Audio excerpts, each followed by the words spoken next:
যাও কোথায় দলে বলে নাচি নাচি রে। আমার দিনের নবী সমস্ত পশু পাখি জীবজন্তু সকলেরই মনের কথা বুঝতে পারতেন। তাই একদল মৌমাছি যখন গুনগুন করে আমার রাসূল পাকের পাশ দিয়ে যাচ্ছিলেন, সে সময় আমার রাসূলের পাক জিজ্ঞেস করে, হে আমার মৌমাছি দল, তোমরা কোথায় যাচ্ছ? মৌমাছি দল বলল, আমরা সরিষা ফুলে যাই, সেখান থেকে ওই রস সংগ্রহ করে আমরা বাড়িতে নিয়ে যাই, সেটা আমাদের যখন ক্ষুধা পায় তখন আমরা সেটা পান করি। তো আমার রাসূলের পাক জিজ্ঞেস করলেন যে মৌমাছির ওই রস তো তিতা তিতা লাগে, কসকস লাগে, এটা তোমরা কিভাবে পান করো? সেই জায়গা থেকে মৌমাছি দল আমার দিনের নবীর কাছে বলছে যে এই কষ রস যখন আমরা মুখে করে বাড়িতে ফিরে যাই, তখন যাওয়ার পথে আপনার নামের দুরূদ পাঠ করতে করতে যাই, এবং আপনার সেই নামের গুণে, আপনার সেই নামের মহব্বতে আমাদের সেই কষ রসও মধুতে পরিণত হয়। ফুলে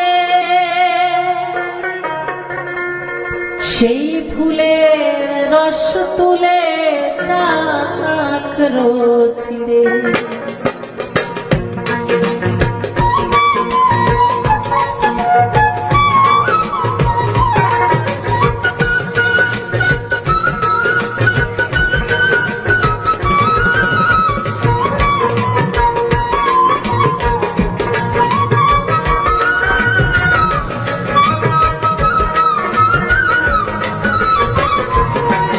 আমার নবী বলে মৌমাছি মৌমাছি রে, যাও কোথায় দলে দলে নাচি নাচি রে।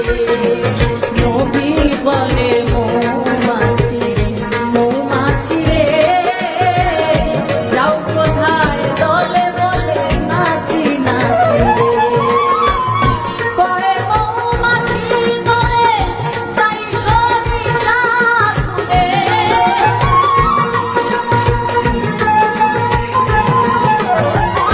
করে মৌমাছি দলে যাই সরিষা ফুলে, সেই ফুলের রস তুলে চাকরো চিরে। নবী বলে মৌমাছি মৌমাছি রে, যাও কোথায় দলে দলে নাচি নাচি রে।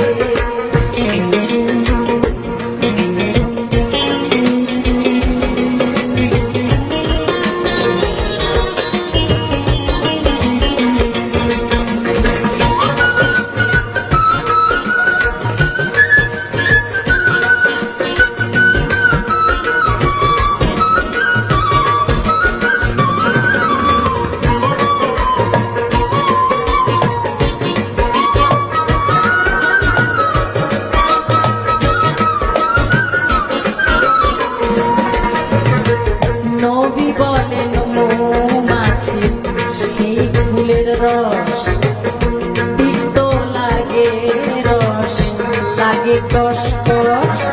নবী বলেন মৌমাছি সেই ফুলের রস তিক্ত লাগে, রস লাগে কষ কষ। সেই রসে বলো কিসে হয় মৌচা, বলো বলো বলো মরে বলো মৌঝা। বড়ই অবাক লাগে জানতে বাসনা জাগে,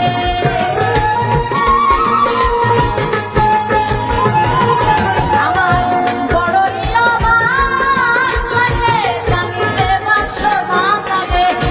এমন কথা আগে না শুনেছি,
নিকটে সরিষা ফুলের রস তিক্ত বটে, সেই রস মুখে করে যাকে ফিরে যায়